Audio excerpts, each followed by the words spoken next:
Yes, it's another edition of the 415ers, part of the Odyssey Sports Podcast Network in partnership with 95.7 The Game.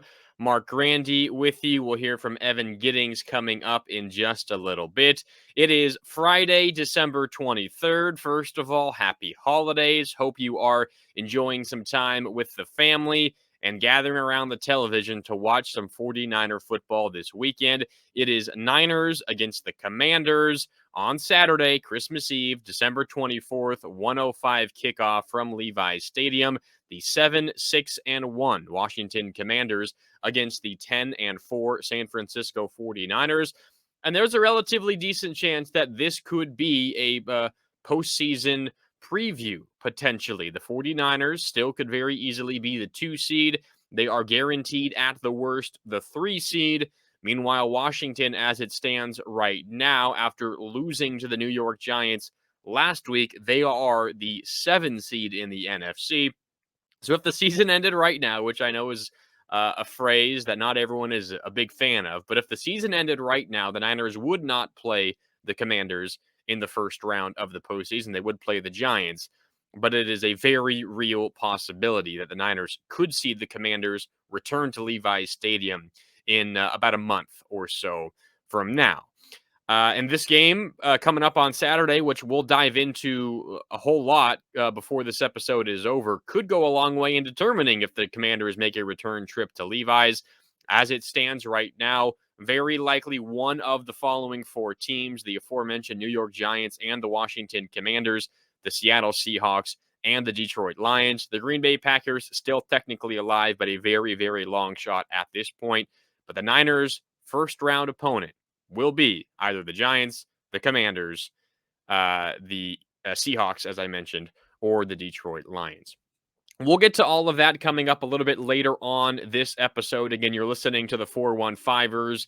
You can find us everywhere you get your podcast. Listen on the Odyssey app, subscribe, give us a rate, download, all of that. We appreciate any reviews and positive words you can give us here on the 415ers.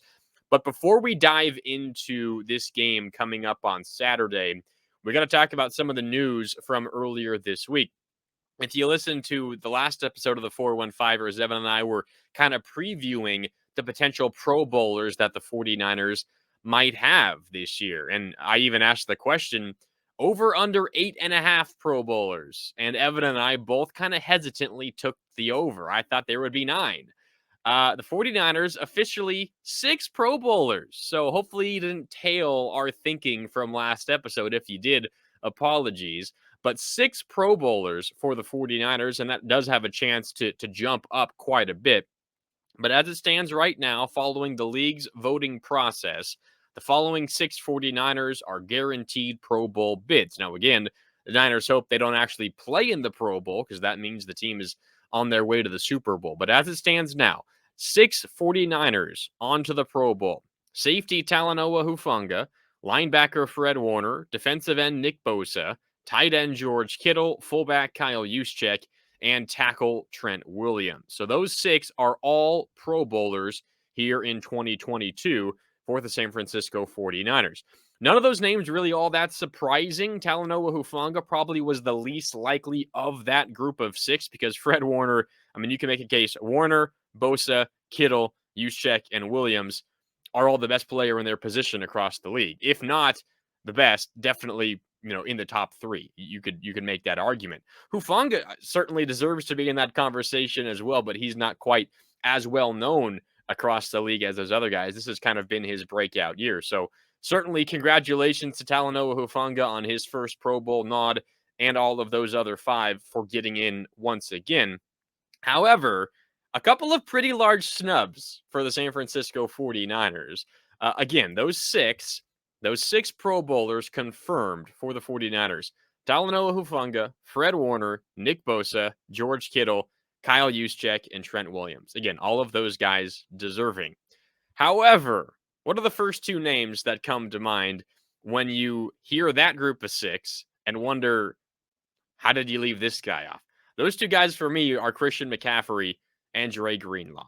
You look at what Christian McCaffrey has done, it's honestly incredible. I mean, he has the second most receptions by a running back in the NFL this year, behind only Austin Eckler, who's just making a career out of catching dump offs, and he's also a pretty good runner as well. But McCaffrey, second there.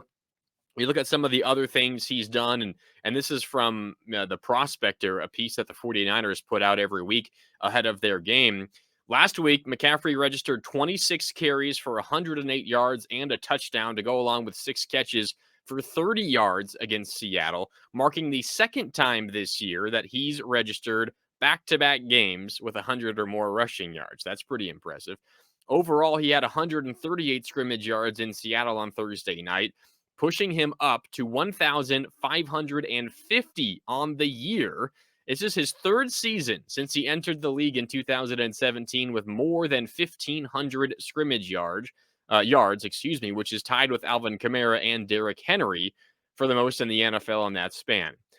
So you have perhaps the two most versatile running backs in the NFL during that span, McCaffrey and Kamara, and then perhaps the best pure running back in Derrick Henry. Christian McCaffrey is tied with both those guys.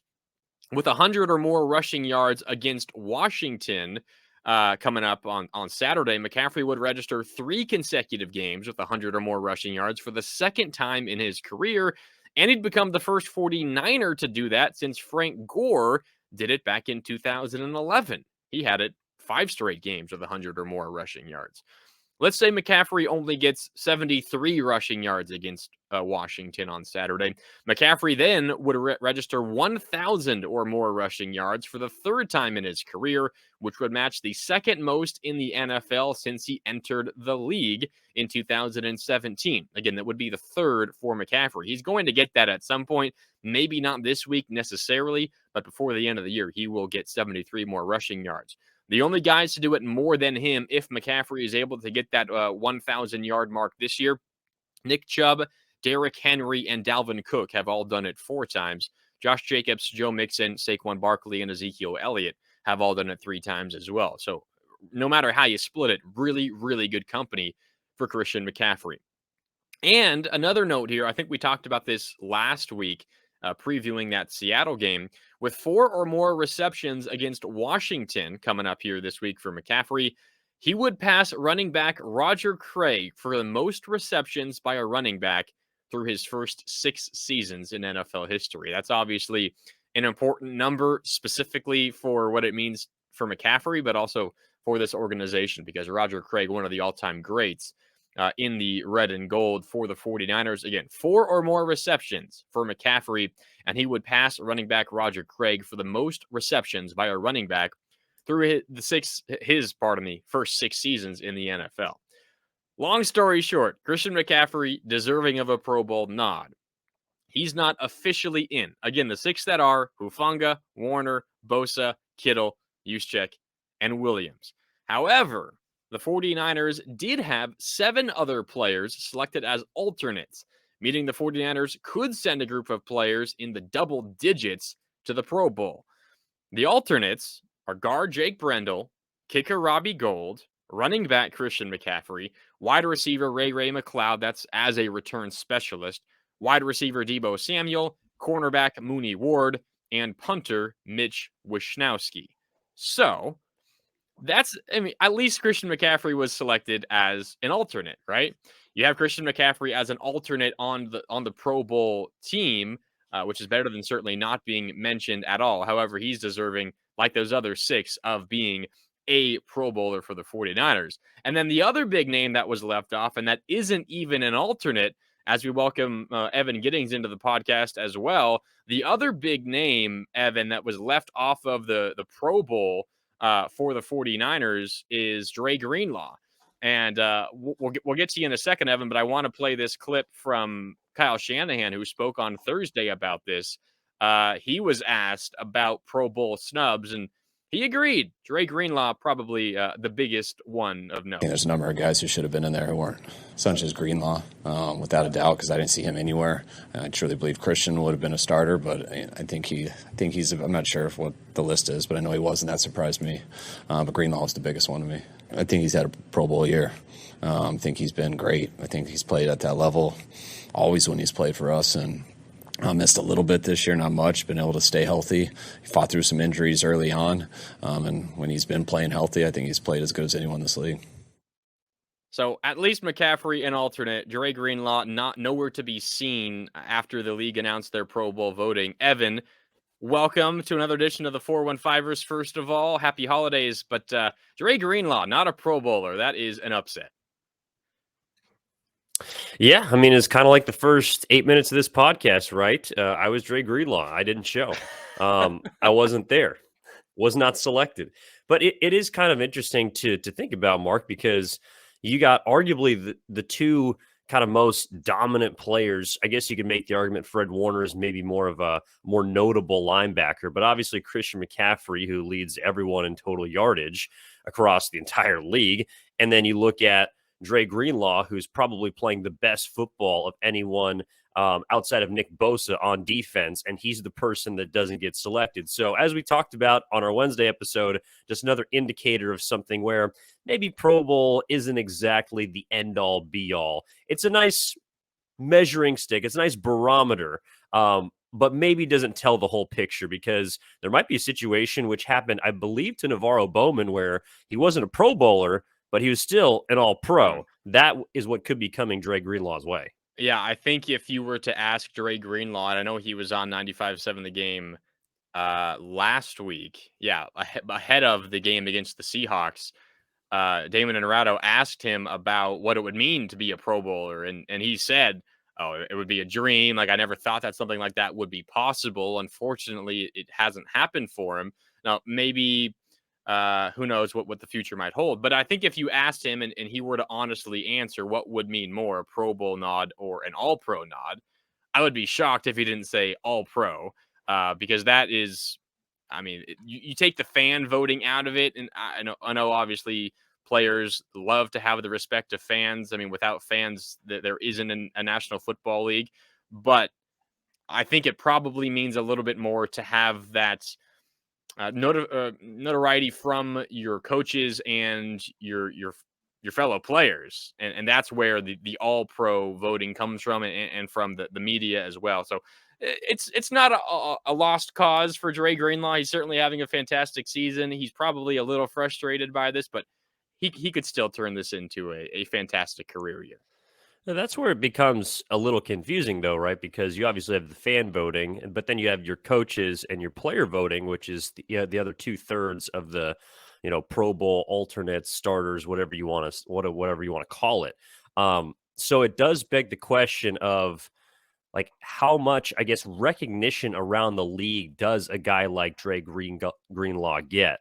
So, I mean, Christian McCaffrey is I think a separate story. That more interesting would be Greenlaw, because I do think if you asked each and every single one of his opponents or offensive coordinators about him, they would probably tell you that that's a guy that they scheme for every single week. And yet you don't necessarily see, I guess, the complete recognition right now. That 2-year extension that he signed, during the season, beginning of the year, is looking like a steal for the 49ers. And now, obviously, he's getting paid large sums of money. He is going to be making a lot for a foreseeable amount of time in San Francisco. But right now, to have that guy in your core, along with Fred Warner, who's also making big bucks, the 49ers right now at the linebacker position are set. Yeah, they really are. That's maybe the biggest bargain in the NFL right now, Dre Greenlaw's contract. He's certainly going to be up for an extension and up for a whole lot more money in the coming years. We'll certainly keep an eye on that as the years move along. I also think there's probably a case of, I'm not sure voter fatigue is the right phrase, but like when Giannis in the NBA won back-to-back MVPs, almost regardless, he wasn't going to win a third consecutive one, because you get voter fatigue. The guy's voting for MVP, kind of like, all right, you've won twice in a row. You're having a fantastic season again, but I just can't bring myself to vote for the same guy for a third consecutive season. Nikola Jokic right now, he's won consecutive MVPs. He's having a fantastic season, but maybe he does get a third. But I wouldn't bet on it, because that's just the way these things kind of go. This is a different situation.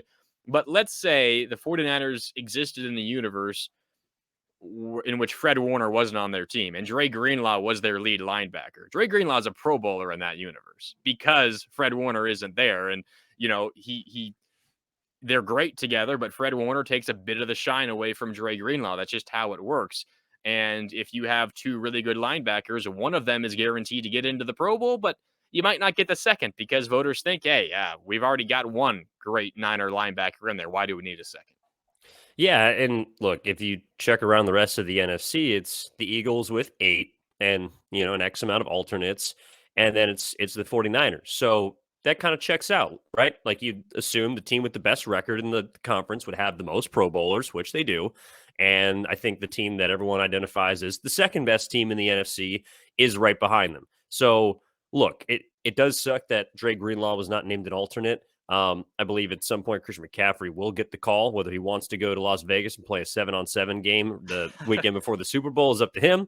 But it does sort of check out in a sense of once you look at the rest of the list and you look at the rest of the positions, maybe it doesn't make sense as to why a guy like Greenlaw would be an alternate, but in the entire equation, like you're talking about, of voters trying to figure out who they're going to slot in where, who they're going to give recognition to team wide, I guess it is in a way a compliment from the voters in the league to say, hey, you guys are the second best team or second best roster right now in the NFC, only behind, the team with one win or one loss.